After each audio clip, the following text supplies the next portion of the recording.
Hello everyone, welcome back to our channel. In this video, we are going to talk about how to get free TikTok coins. So let's dive right in.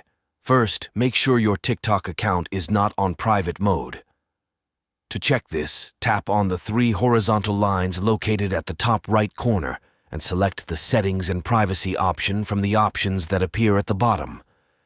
Now, tap on the Privacy option. Here, you'll see the Private Account option. If the toggle switch next to it is on, simply turn it off to disable private mode.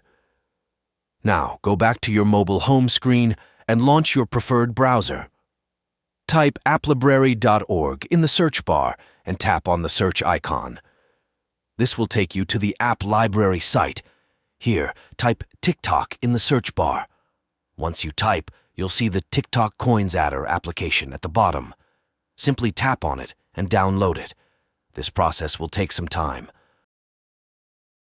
Once completed, a new screen will appear with some offers for device verification. Complete any 3 free offers from the list to complete verification. Once you've done this, the TikTok Coins Adder will automatically add coins to your TikTok account. And there you have it. If you found this video helpful, don't forget to like and subscribe to our channel for more tutorials. Thanks for watching.